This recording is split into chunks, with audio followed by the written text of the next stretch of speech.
Hello students, एक बार फिर से आप सभी का स्वागत है आज के इस शानदार क्लास में। आज की जो ये वीडियो है वो एक ऐसे मुद्दे पर बात करने पर है जिसको लेकर देश के लाखों स्टूडेंट्स परेशान रहते हैं और वो मुद्दा है पढ़ाई में फोकस कैसे बनाएं। जब भी पढ़ने बैठते हैं हजारों समस्याएं, हजारों नेगेटिविटी, डिस्ट्रैक्शन घेर लेते हैं चारों तरफ से। क्या करें कि आखिर हमारी ये दिक्कतें खत्म हो और आप जो कुछ पढ़े वो आप फोकस्ड होकर पढ़ाई कर पाए। अगर आपकी भी ये समस्या है तो आपने बिल्कुल सही वीडियो क्लिक किया। इस वीडियो को पूरा लास्ट तक देखिएगा, आपकी समस्या का 100% सोल्यूशन मिलेगा। मेरा नाम है Sandeep Kesarwani, faculty of English since 2011। 14 साल से इंग्लिश पढ़ा रहा हूं और ना केवल इंग्लिश पढ़ाता हूं बल्कि इंग्लिश के अलावा आप कैसे अपनी पढ़ाई पर या पढ़ाई से रिलेटेड जितनी भी वीडियोस हैं उन सभी वीडियोस का सोल्यूशन भी आप हम ही से पाते हैं। आइए शुरुआत करते हैं और एक एक करके सारी स्ट्रेटजी जानते हैं कि आखिर क्या करना चाहिए अपना फोकस पढ़ाई पर 100% टिका के रखने के लिए। सो मेरे प्यारे साथियों, सबसे पहला स्टेप बाय स्टेप हम बात करेंगे कि आखिर आपको क्या क्या करना चाहिए अपने फोकस को बनाए रखने के लिए। तो सबसे पहला है क्लियर गोल्स सेट करो। कुछ बच्चे तो बस किसी और को देखकर अपने आप को किसी तैयारी में फेंक देते हैं। भाई ऐसे नहीं करना है। आप किसी दूसरे से आप सलाह ले सकते हैं, किसी दूसरे की गाइडेंस आप ले सकते हैं, लेकिन गोल्स आप अपने से बनाइए। क्लियर गोल्स सेट कीजिए। दिन का टारगेट छोटा और मिजरेबल रखो। अपने आप को पहले तो आपने सोच लिया कि हां मुझे एसएससी की तैयारी करनी है, बैंकिंग करना है, यूपीएससी करना है, कुछ ना कुछ आपने सोच लिया। अब उसके बाद क्या करना है, आप अपना दिन का टारगेट बनाओ कि हां इसको क्रैक करना है तो हमारा एक दिन का टारगेट इतना होना चाहिए। दिन का टारगेट छोटा और मिजरेबल रखो, उतना ही लिखो, उतना ही बनाओ कि हां इतना आप पढ़ सको। यह नहीं कि आपने लंबा चौड़ा टारगेट बना लिया, ऐसे नहीं। एक दिन में जितना आप कर सकते हो कि हां मेरे पास इतने घंटे का समय इस सब्जेक्ट में जाएगा तो इसमें मुझे कितना पढ़ना है वो आपने टारगेट बनाया। आज 30 वो कैब रिवाइज करूंगा। बहुत सारे लोग क्या बनाते हैं टारगेट कि आज मैं इंग्लिश पढ़ूंगा, आज मैं मैथ से सॉल्व करूंगा, आज मैं ये करूंगा। ऐसे नहीं बनाने भाई। जब आप कहते हो आज मैं इंग्लिश पढ़ूंगा तो आपको पता ही नहीं इंग्लिश में क्या पढ़ूंगा और कितना पढ़ूंगा। आपका टारगेट कुछ क्लियर है ही नहीं। फोकस कहां से बन पाएगा? आप जब पढ़ने बैठोगे तो आपको नहीं समझ में आएगा कहां से शुरू करना है और कब जाके रुकना है, आपको कहां फोकस आएगा। लेकिन जब आपने टारगेट बनाया कि आज मुझे 30 वो कैप करनी है, आज मुझे नाउन चैप्टर का ये रूल खत्म करना है, आज मुझे प्रेपोजिशन पढ़ना है, आज मुझे मैथ्स में ये कवर करना है, तो माय डियर स्टूडेंट फिर आपका टारगेट, आपका गोल एकदम क्लियर है आज के दिन आपको क्या करना है। और जब आपको वो अचीव होगा तो आपको खुशी होगी। जब तक अचीव नहीं होगा आपके दिमाग में यही चलेगा इतना बाकी है और कर लेते हैं। जैसे आपने सोचा कि 30 वो कैब याद करनी है और 20 याद हो गई, 10 अभी बाकी है, तो आपको साफ दिख रहा है कि 10 अभी बाकी है और कर लेते हैं, तो आपका 10 पर फोकस जाएगा। और जब आप कहते हो कि आज मुझे वो कैब पढ़ना है तो आपको पता ही नहीं कितना मिनट पढ़ना है, कितनी वो कैब पढ़नी, कितने पे रुकना है, कितना शुरू करना है, कुछ क्लियर नहीं है। तो इस बात का ध्यान रखें। आपको वीकली और मंथली माइलस्टोन को जरूर सेट करके रखो। एक दिन में ये पढ़ना है, इस सब्जेक्ट का ये पढ़ना है, इस तरीके से एक वीक में इतना पढ़ना है और एक महीने में इतना पढ़ना है। जब इस तरीके से आपका सेट रहेगा, इसको कहते हैं mid term goal, long term goal and short term goal. Short term goal daily basis, mid term goal weekly basis और लॉन्ग टर्म गोल आपका मंथली बेसिस। मंथली बेसिस आपका कंप्लीट होता है तब जब आपका वीकली बेसिस कंप्लीट होता है, और वीकली बेसिस तब कंप्लीट होता है जब आपका डेली बेसिस गोल कंप्लीट होता है। इस तरीके से आपके गोल्स 100% अचीव होते चले जाते, कभी भी आप चूकते नहीं और आपका फोकस कभी डगमगाता नहीं। दूसरा है पॉइंट है पोमोडोरो टेक्निक का इस्तेमाल करो। लोगों को इस टेक्निक के बारे में पता ही नहीं है। जब बुक लेके बैठते तो 4 घंटे तो सांस नहीं लेते भाई साहब, सोचते सब खत्म करके बैठ जाएं, जबकि समझ में कुछ नहीं आ रहा होता। पोमोडोरो टेक्निक कहती है 25 मिनट पढ़ाई करो, 5 मिनट का ब्रेक लो। 25 5 30 हो गया, फिर 25 मिनट पढ़ाई करो, फिर 5 मिनट का ब्रेक लो। और इस तरीके से 4 सर्कल के बाद 15 से 20 मिनट का एक लॉन्ग ब्रेक ले लो। यानी 25 5 25 5 25 5 25 5 जब ये हो जाए तो कितना हो गया टोटल? 2 घंटे। 2 घंटे के बाद आप एक 15 से 20 मिनट, मैक्सिमम 30 मिनट का एक ब्रेक ले लो, इससे ज्यादा नहीं। 15 से 20 मिनट तक ले लेते हो, बहुत बढ़िया है। जब ये करते हो आपका दिमाग फ्रेश होता है, आपका दिमाग थोड़ा सा तरोताजा हो जाता है, जिसके बाद आप जब पढ़ाई करना फिर से स्टार्ट करोगे तो आपका माइंड बड़े फ्रेश तरीके से लगेगा। लोग कहते हैं कि सुबह सुबह उठ के पढ़ाई करो, दिमाग फ्रेश होता है। क्यों फ्रेश होता है? क्योंकि आपने रात भर कुछ पढ़ाई नहीं करी, आप सो रहे थे। लेकिन आप शाम तक पढ़ते पढ़ते पढ़ते दिमाग एकदम पंचर हो जाता है, आदमी कहता है भाई साहब पंचर हो गया दिमाग। क्यों हो गया? क्योंकि आप कंटिन्यू पढ़े चले जा रहे हो। नहीं करो ऐसा। अपने दिमाग को क्यों ना हर 2 घंटे के बाद फ्रेश किया जाए, हर 25 मिनट पढ़ाई के बाद 5 मिनट का ब्रेक लेकर फ्रेश किया जाए। उस 5 मिनट में क्या करें? कुछ खा सकते हैं आप, भुना हुआ चना गुड़ के साथ आप खा लीजिए, दिमाग ऐसे ही आपका ताजा हो जाएगा भाई साहब। तो इस तरीके से इन चीजों का ध्यान रखें दोस्तों। ये ब्रेन को फ्रेश रखता है और डिस्ट्रैक्शन को खत्म कर देता है। ये जरूर पोमोडोरो टेक्निक बहुत ही सॉलिड और बहुत ही अचूक उपाय है अपने दिमाग को फ्रेश करने के लिए दोस्तों। हर 25 मिनट पढ़ाई के बाद 5 मिनट का ब्रेक लीजिए और 4 सर्कल के बाद यानी 2 घंटा जब आपका बीत जाए तो आराम से 15 से 20 मिनट का एक ब्रेक लीजिए, हल्का सा टहल लीजिए, कुछ और खा रहे हैं, कुछ और भी कुछ कर सकते हैं, मतलब जो भी आपके लिए है ना, थोड़ा सा रेस्ट या शॉर्ट नैप कि थोड़ा सा चलो टेबल पे सर रख के हल्का सा दिमाग को और हल्का सा रेस्ट दे देते हैं। चेयर पे ऐसे लेट के भी हल्का सा 20 मिनट के लिए रेस्ट दे सकते हैं। यानी कुल मिला के पोमोडोरो टेक्निक बहुत ही अचूक उपाय होती है। तीसरा तरीका है डिजिटल डिस्ट्रैक्शंस को कंट्रोल करिए। फोन नोटिफिकेशन ऑफ करो। अगर आप फोन से पढ़ाई नहीं कर रहे हो तो मैं तो कहता हूं फोन दूसरे कमरे में रखो, और अगर पढ़ाई आपकी फोन से हो रही है तो नोटिफिकेशंस को ऑफ रखो, दूसरे मैसेज आपको पढ़ते समय डिस्टर्ब ना करें। बहुत सारे बच्चे होते हैं जो मोबाइल में ही क्लासेस अटेंड करते हैं। अगर आप मोबाइल से पढ़ाई कर रहे हो, ठीक है, नोटिफिकेशन ऑफ करो, मोबाइल से पढ़ाई करो, मोबाइल से पढ़ाई करो, कोई दिक्कत नहीं है। और अगर आपके पास लैपटॉप है, मोबाइल पास में रखो ही मत, मोबाइल उठा के दूसरे कमरे में डाल दो। या तो मैं तो कहता हूं, बहुत सारे बच्चे सोचते साइलेंट करके अपने पास रख लेंगे। भाई कुछ भी कर लो, पलट के एक बार देख ही लोगे आप। अगर पढ़ाई लैपटॉप से कर रहे हो, मोबाइल खाली रखा हुआ है, तो आप सोचोगे कि 25 मिनट के बाद 5 मिनट मोबाइल चलाना है। बिल्कुल नहीं चलाना है। मोबाइल तो चलाने ही नहीं उस 5 मिनट के ब्रेक में। बच्चे अपने मोबाइल को पढ़ाई के अलावा बाकी यूजेस में दिन भर में केवल 15 से 20 मिनट यूज किया करो।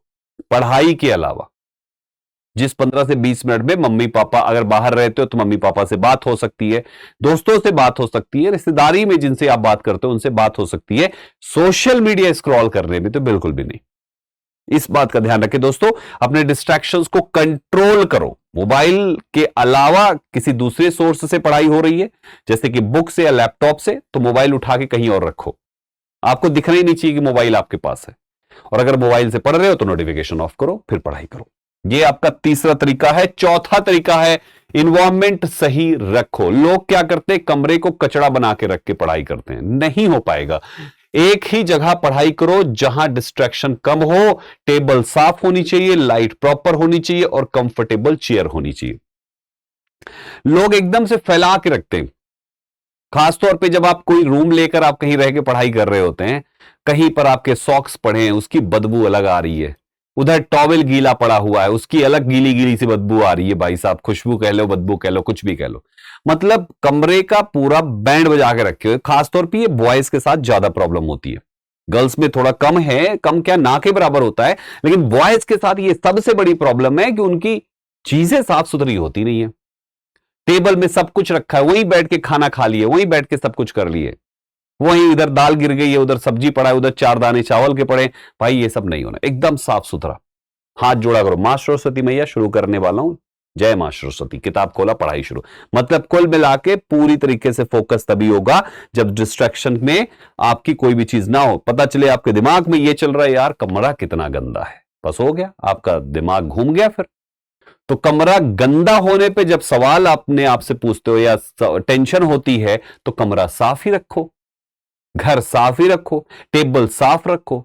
लाइट कितनी कम है, जब कम होने पे अपने आप में दिक्कत होती है तो लाइट प्रॉपर रखो। मतलब ऐसी कोई भी सवाल जो पढ़ते समय आपके दिमाग में आते हैं, उन सारे सवालों को पहले से ही सॉल्व कर रखो ना, तो टेंशन ही नहीं होगी आपको। तो एक ये काम आपको करना जरूरी होता है। एक्टिव स्टडी टेक्निक्स क्या होती है, इसको बड़े ध्यान से सुनिएगा। नोट्स बनाते हुए पढ़ो। कुछ लोग केवल पढ़ते हुए पढ़ते रहते हैं, जिसकी वजह से बीच बीच में नींद आती है। तो अगर पॉसिबल हो तो आप नोट्स बनाते हुए आप पढ़ाई करो। आप तो किसी एग्जाम के लिए तैयारी कर रहे हो। अगर आप केवल रीडिंग कर रहे हो, आप किसी एग्जाम से कोई लेना देना नहीं, आप कुछ बस बुक पढ़ रहे हो, मोटिवेशनल बुक हो सकती, कोई नॉवेल हो सकती, आप पढ़ रहे हो, तो आप अंडरलाइन करते हुए बुक में पढ़ो। आप पेंसिल ले लो, अंडरलाइन करते हुए कहीं कहीं बीच बीच में ये पॉइंट पढ़ लिया, हाँ आगे बढ़ो। बीच बीच में। ये एक्टिव टेक्निक है, इससे आपके दिमाग के साथ आपकी बॉडी जब मूव करेगी ना तो आपको नींद नहीं आएगी दोस्तों। तो ये बहुत ज्यादा जरूरी होता है। हाईलाइट करो और खुद को लाउडली समझाओ, सेल्फ टीचिंग मेथड इसे कहा जाता है। यानी अगर आप एग्जाम की तैयारी कर रहे हो, आपने कोई चीज को पढ़ा, अब आप बोल बोल के इधर से आवाज निकले कानों में जाए तो दिमाग आपका एक्टिव होता है और चीजें याद होती। बचपन में बोल बोल के टहल टहल के पढ़ते थे इसलिए याद होती थी चीजें। आज एकदम मौन बैठे रहते भाई साहब, जैसे किसी ने कहा 2 मिनट का मौन धारण कर लो, ऐसे बैठ के पढ़ते। भाई पढ़ना है मौन करके, लेकिन फिर उसको बीच बीच में कुछ कुछ पैराग्राफ पढ़ने के बाद रुक कर अपने आप को बोल बोल के समझा दो। ये बहुत ही सॉलिड तरीका है। शॉर्ट क्विजेस लगाओ और प्रैक्टिस क्वेश्चंस करो, इन चीजों से आपका दिमाग एक्टिव होता है ना। इन टेस्ट से क्या कि जो पढ़ा तुरंत आपने उसके क्वेश्चंस आंसर किया और आपको आंसर आ गया, और आप जैसे ही आप आंसर करोगे आप एकदम खिल जाओगे भाई साहब। एक दिन मैं सेफ्टी टिप्स, सेफ्टी पर एक बुक थी मेरी डॉटर की, फर्स्ट क्लास में है वो, और उसकी एक बुक थी जिसका एक चैप्टर था सेफ्टी पर, कुछ था एग्जैक्टली मुझे ध्यान नहीं, बट सेफ्टी पर था वो। तो मैं उसको सेफ्टी चैप्टर पढ़ा रहा था, सेफ्टी पर बेस्ड। सारे चैप्टर को समझाने के बाद, पूरा एक एक लाइन को समझाने के बाद, पढ़ाने के बाद, मतलब मैं पढ़ा रहा हूं फिर उससे पूछ रहा हूं, पढ़ा रहा हूं फिर उससे पूछ रहा हूं, पढ़ा रहा हूं फिर उससे पूछ रहा हूं। जब पूरे सेफ्टी के पॉइंट्स आपको उसको पढ़ा दिए तो उस पर बेस्ड 15 क्वेश्चंस दिए थे। क्वेश्चन नंबर 1 4 ऑप्शंस, मैंने कहा बताओ। क्वेश्चन नंबर 1 पढ़ाते हैं, वो अपने से क्वेश्चन नंबर 1 पढ़ी, समझी, 4 ऑप्शंस को देखा, और जैसे ही उसने ऑप्शन देखा तो कटाक से आंसर ये होगा, खुश हो गई, हाई फाइव। क्वेश्चन नंबर 2 ये आंसर होगा, high five. 3 high five. Question number 4 high five. Question number 15 high five. 15 out of 15 correct. पता है क्या हुआ, इतना खुश हो गई कि पूछो मत। क्यों? क्योंकि उसने जो पढ़ा सबके सब आंसर्स उसको आते थे। मेरे भाई आपको भी यही करना है, जो कुछ भी पढ़ो सेल्फ मोटिवेशन के लिए उस पर बेस्ड क्वेश्चंस करो। जब आंसर्स कर लोगे ना, अलग ही लेवल की खुशी होगी और दिमाग आपका एनर्जेटिक हो जाएगा। तो पता तो चले जो पढ़ रहे हो वो आपको आ गया कि नहीं आ गया। कैसे? ये तरीके होते अपने आप को एनर्जाइज करने के। हमेशा ये चीज फॉलो करिए दोस्तों। और अगला पॉइंट है हेल्थ एंड लाइफ स्टाइल पर भी फोकस करते चलो। 6-7 घंटे की प्रॉपर नींद जरूर ले लो मेरे भाई। बैलेंस्ड डाइट लेते रहो जिसमें आपके फ्रूट, ड्राई फ्रूट्स, वाटर ये सब इंक्लूडेड रहें। लोग इनको इग्नोर करते हैं, 1 गिलास पानी पी लिए तो 4-6 घंटे पीते ही नहीं। ये नहीं करना है। लोग खासतौर पे ठंडी में भूल जाते हैं। भाई पीना है, पानी वगैरह पीना है। जो कहा गया है कि कम से कम 8 से 10 गिलास पानी पीना है, वो पीना है पानी, ध्यान रखिएगा। फ्रूट्स वगैरह खाते रहिए, चने भुने हुए खाते रहिए, रात को भीगे हुए, सुबह जो चने खाते हैं वो सब खाते रहिए। सारी चीज जरूरी है। रोज 20 से 30 मिनट की एक्सरसाइज या वॉक जरूर लीजिए। माइंड आपका शार्प होता है। शरीर से निकलते हुए पसीने आपके शरीर की सारी नेगेटिविटी को खत्म करेगा और दिमाग को एनर्जाइज करेगा। तो ये कुछ ऐसी चीज है जो हेल्थ और लाइफ स्टाइल को मेंटेन रखने से भी होता है। एक और पॉइंट है आपका मोटिवेशन एंड माइंडसेट बहुत जरूरी है। अपने वाई को याद रखिए कि आखिर आपने एसएससी का गोल बनाया, बैंकिंग का गोल बनाया, यूपीएससी का गोल बनाया, तो बनाया क्यों है? You must have a clear why. अगर ये चीज आपका है तो आप अपने आप भागते चले जाओगे। एक कमरे में आग लगी हुई थी और एक इंसान से बोला गया चलो आग बुझाओ, तो उसका पहला सवाल था क्यों बुझाएं आग। और जब 4 लोग बुझाने लगे तो बोले भैया कैसे बुझाना, कैसे, पानी कहां मिलेगा भैया, क्या होगा क्या होगा। लेकिन किसी ने बोला भाई आग बुझाओ क्योंकि तुम्हारी फैमिली उसके अंदर बंद है। तो भाई साहब केवल आग नहीं बुझाएगा, वो अपने जान पे खेल जाएगा क्योंकि उसका वाई क्लियर है, फैमिली को बचाना। जब तक उसका अपना कोई वाई नहीं था ना, वो एक्सक्यूजेस खोज रहा था, कैसे बचे, कहीं उंगली ना जल जाए। अब तो शरीर भी जल जाएगा तो भी परिवार बचाएगा। वाई क्लियर होता है तो इंसान में अलग ही जोश आ जाता है। विजुअलाइज करो एग्जाम हॉल और सक्सेस का मोमेंट। जब सिलेक्शन के बाद परिवार पीछे खड़ा होगा, आप आगे चेयर पे बैठे होगे, सामने लैपटॉप पे अपना रिजल्ट देखोगे तो कैसा मोमेंट होगा। सामने लिखा होगा सेलेक्ट हो गया मैं, कैसा मोमेंट होगा। परिवार का रिएक्शन, क्या करोगे तुम उस समय जिस समय सामने रिजल्ट आएगा। कितना तेजी से उछल के मम्मी पापा को गले लगाओगे। विजुअलाइज किया करो। आंखों में आंसू आ जाएगा, रोंगटे खड़े हो जाएंगे, शरीर कांप जाएगी और नींद यूं भाग जाएगी आपकी। रात दिन एक कर दोगे जब तक हासिल नहीं होगा, क्योंकि आपने जी लिया उस पल को। दिमाग में अब हकीकत में जीना बाकी है। अगला है छोटी अचीवमेंट को भी सेलिब्रेट करो। मैंने कहा ना, हर छोटी से छोटी अचीवमेंट हो, क्विज़ेस सॉल्व किया, आ गया, सेलिब्रेशन शाबाशी दो, वाह मजा आ गया, ऐसे करके कुछ शब्द बोला करो। एंड फोकस के लिए सबसे पावरफुल मंत्र आपके पास जो चीजें हैं ये हमने आपको सारी बता दी। अब एक पॉइंट है फोकस का, सबसे पावरफुल मंत्र है आपके पास, आपको थोड़ा डिसिप्लिन्ड और थोड़ा मोटिवेशन बना के रखना है। अगर हैबिट बन गई किसी चीज की ना, तो फोकस ऑटोमेटिकली आ जाएगा। तो जिन जिन पॉइंट्स पर हमने आज बात करी है, इन सारे पॉइंट्स पर आपको काम करना है। एक दिन में नहीं होगा, लेकिन हां अगर आप डेली बेसिस पर करेंगे तो आपसे 20 से 25 दिन के अंदर इन सभी चीजें आपकी रूटीन में आ जाएगी। और एक बार बन गया ना तो पूरी जिंदगी सुधर जाएगी। गोल कोई सा भी होगा, अचीव 100% होगा, कोई रोक नहीं सकता मेरे भाई। तो आपको ये सारी चीजें फॉलो करनी है। कैसे लगे आपको हमारे सजेशंस, आप हमें जरूर बताइएगा। बाकी मेरा नाम है संदीप केसरवानी, जैसा कि मैं आपको पहले ही बता चुका हूं। मैं इंग्लिश पढ़ाता हूं पिछले 14 साल से, 2011 से, और इन दिनों मैं पढ़ा रहा हूं दृष्टि एसएससी के प्लेटफॉर्म पे। आपको मुझसे इंग्लिश पढ़नी है तो यूट्यूब पे भी पढ़ सकते हैं और दृष्टि लर्निंग ऐप पर भी पढ़ सकते हैं। यूट्यूब पे आपको मेरी क्लास 11:30 बजे डेली लाइव मिलती है, सो आप यहां पे भी पढ़ सकते हैं दोस्तों। चलिए फिर, आई होप आपको आज के सजेशंस आपके काम आएंगे और जो आपका फोकस बिगड़ा हुआ है वो लाइन पे मिलेगा दोस्तों। अच्छे से इनको फॉलो करें और अपने सपने को साकार करें। मेरी जहां पे भी जरूरत पड़ेगी, मेरी क्लासेस को लेकर या कंटेंट्स को लेकर, आपके लिए हमारा दृष्टि लर्निंग ऐप अवेलेबल है।